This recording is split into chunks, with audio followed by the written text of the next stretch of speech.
They say the number 13 is considered unlucky in Thailand. Even the button for the 13th floor on elevators is replaced with 12A. The story takes place in a high school in Thailand. The female lead, Jin, is a new transfer student. On her very first day, just for standing up for a girl named Aya, she started a feud with the school bully, Busaba. Soon, Jin made some good friends at school. Besides Aya, whom she just helped, there was the cheerful and outgoing Mei, and Hong, who went to the same school as Jin before. These girls all had one thing in common. They had all been enduring Busaba's bullying for a long time, especially Hong, whose family was very poor. She not only had to rent out her house to earn tuition money, but also had to humbly kneel down and clean Busaba's shoes whenever they got dirty. So, after hearing the tragic stories of the three, Jin initially had no intention of confronting Busaba. However, something that happened soon after directly changed Jin's mindset. One day, Busaba actively arranged to meet Jin in the hallway. Busaba said she had taken on a tutoring job, but she was a bit scared to go alone, so Busaba hoped Jin could accompany her. Jin also wanted to use this chance to bury the hatchet with Busaba, so after some thought, she agreed. But what Jin didn't expect was that Busaba still held a grudge for her helping Aya that day. The so-called tutoring job was just a lie. Busaba's real purpose was actually to sell Jin to a local gang of thugs. Luckily, Jin, with her off-the-charts fighting skills, reacted in time. After dealing with a few henchmen, Jin managed to escape this ordeal. Afterwards, an angry Jin went to confront Busaba. Unexpectedly, Busaba not only acted completely indifferent, but even planned to film Jin threatening her. This incident made Jin fully understand that to deal with evil people, you must use even more ruthless methods. Not long after, Jin thought of a way to get revenge. First, she used some ambiguous and provocative words to successfully win the heart of Busaba's boyfriend, Korn. Then she made Busaba discover the fact that Korn was cheating. This led to the complete breakdown of their romantic relationship. But Jin didn't expect that. The crazy Busaba, after breaking up with Korn, actually took a knife and stabbed Korn viciously. Although he received medical treatment, Korn wasn't seriously hurt, but Busaba, due to intentional injury, was expelled by the principal. Just as everyone thought Busaba would obey the order. With Busaba's suicide, terrifying things began to happen one after another. That day, Jin and her classmate Mei went to attend her funeral together. As a result, while a monk was chanting sutras to release her soul, a strange figure suddenly appeared on the basketball court where Busaba had killed herself. He meticulously prepared various summoning materials, and then through a series of complex procedures, actually managed to successfully summon Busaba's soul back, accompanied by eerie sobbing sounds echoing at the funeral. The lights also suddenly went out at the same moment. The sudden darkness plunged everyone into panic instantly. Just as the panicked Jin was knocked over by the crowd, the coffin right in front of her also inexplicably rolled off the platform with a crash. Busaba's body thus fell right in front of Jin. After experiencing such a terrifying event, the frightened girls decided to stay together. However, the deeply resentful Busaba did not let them off the hook because of this. At night while sleeping, Mei suddenly discovered the chair in the room was moving by itself. Immediately after, a pair of feet suddenly appeared next to her. When Mei mustered up the courage to take a closer look, the deceased Busaba was actually floating right above her head, letting out a distorted laugh, while crazily spewing disgusting liquid towards her. Luckily, at the critical moment, the others timely woke Mei up, pulling her back to reality from the fear. The next day, everyone at the basketball court found the remnants of the summoning ritual materials. Seeing this, the cleaning lady seemed quite knowledgeable about these things. Everyone then took the opportunity to inquire for more information about this ritual. The cleaning lady, with a serious face, told them this ritual is extremely evil. It will scare the cursed person to the point of breakdown in the first 2 days. On the 3rd day, it will ruthlessly take their lives. The cleaning lady's judgment was indeed very accurate. That day, when Aya was practicing volleyball, she suddenly saw Busaba's ghost hanging from the ceiling. Before she could react to this scene, Afterwards, everyone gradually believed the cleaning lady's words. Only Jin was still convinced that all of this was just her classmates' hallucinations. To eliminate everyone's fear, she even blamed the cleaning lady right in front of her for intentionally saying such alarming things. Unexpectedly, the cleaning lady then showed an eerie smile, and the next second, she jumped straight onto the sink, almost maniacally banging her head against the mirror, until her face was covered in blood. she finally stopped. Finally, the cleaning lady quickly grabbed a piece of broken glass and viciously, slowly approached them. Luckily, at the critical moment, Korn suddenly appeared, timely saving the four from the brink of death. The reason Korn appeared here was because he had also encountered supernatural events.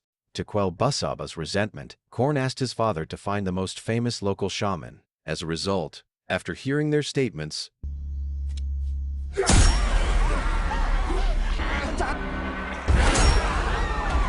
just as everyone was at a loss facing this scene, the shaman, enduring the pain, revealed the solution. That is to find the instigator who summoned Basaba's soul and then sprinkle the evil water on their ritual materials.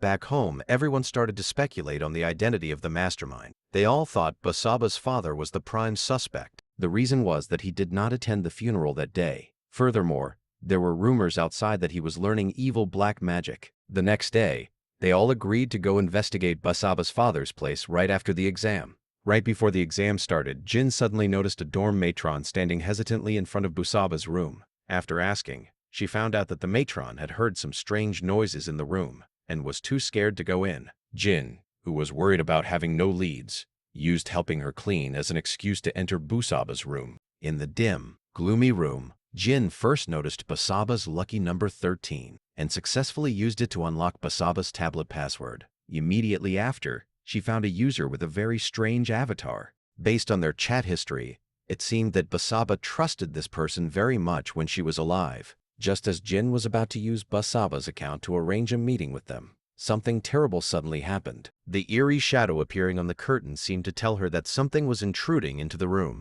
Sensing danger, Jin quickly ran towards the door, but she hadn't run 2 steps before she was tripped by a chair that shot towards her.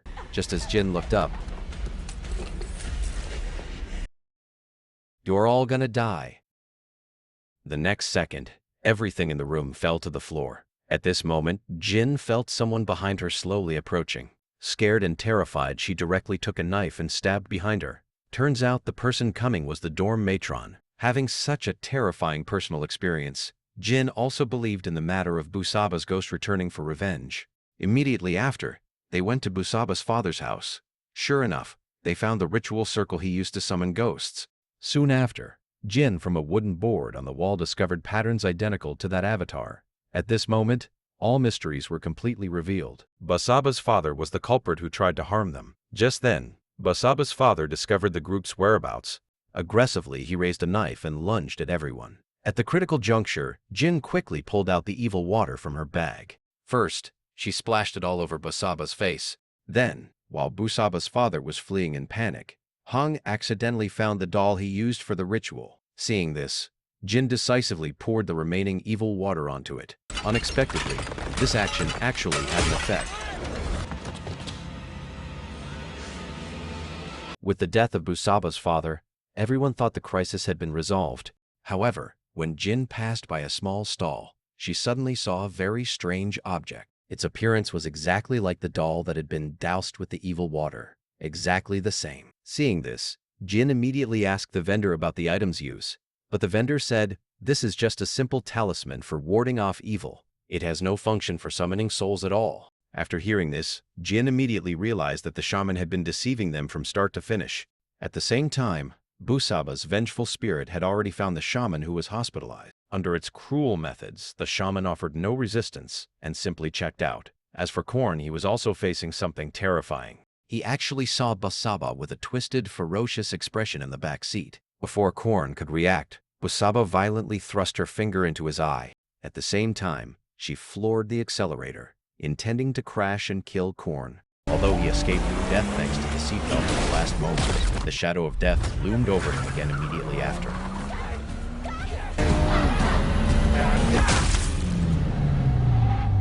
Jin had no time to grieve over Korn's death. Realizing the problem wasn't solved, she rushed to the hospital, but she only found the shaman's corpse with its eyes wide open. This scene made Jin immediately resolve that she must save herself to find a way to survive. So, Jin, while secretly taking the shaman's knife from her bag, also notified the remaining 3 that things weren't over. Unfortunately, Jin was still 1 step too late. On the other side, Aya was about to go to sleep. Suddenly, strange noises came from outside the window. Curious, she slowly moved closer to the window to check.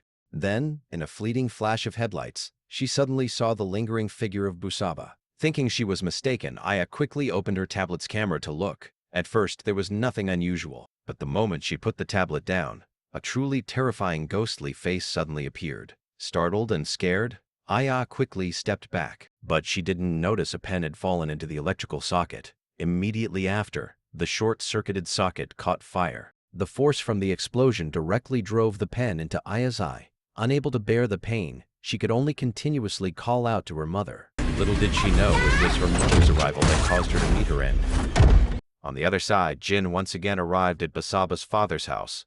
After a thorough search, she found a rental contract in the drawer. What shocked Jin immensely was the name of the lessor on the contract was actually Hong's name. In an instant, Jin understood everything. So the so-called renting out the house to earn tuition that Hong mentioned was renting it to Busaba's father. And earlier, it was under her guidance that everyone mistook that simple talisman for a cursed doll. It was Hong who performed the summoning ritual for Busaba, and then indirectly caused the deaths of so many people. At the same time, Hong had already brought Mei to the basketball court. After using some words to deceive, Mei finally couldn't suppress the fear inside her. Trembling all over, she revealed the truth about Busaba's death. It turned out that although Busaba was disgraced at that time, she had no intention of committing suicide at all, because she happened to discover that the person who seduced Korn was Jin. So she brought old and new grievances to settle the score with Jin. During the scuffle between them, Busaba was accidentally pushed by everyone onto an iron pole. This very push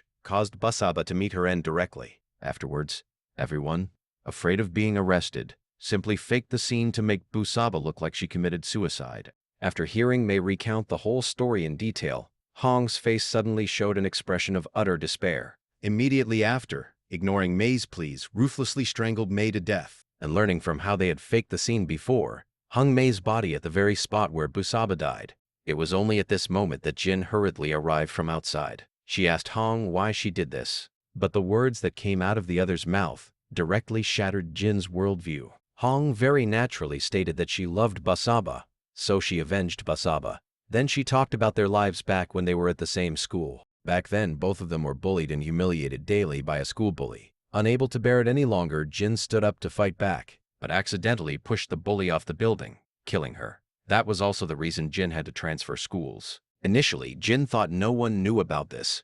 Unexpectedly, everything was witnessed by Hong, who was hiding in the corner. And deep down in Hong's heart, there had always been a hidden desire to be abused.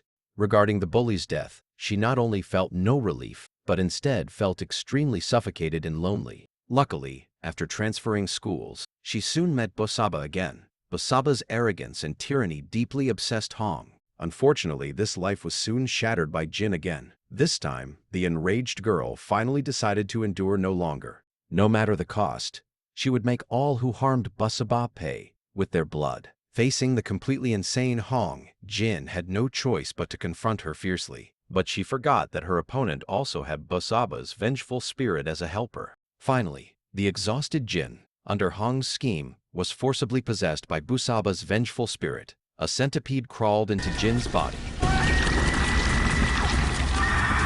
At the end of the story, Hong finally got her wish. She lives every day under Busaba's torment, unable to extricate herself from a twisted kind of happiness. The movie ends here.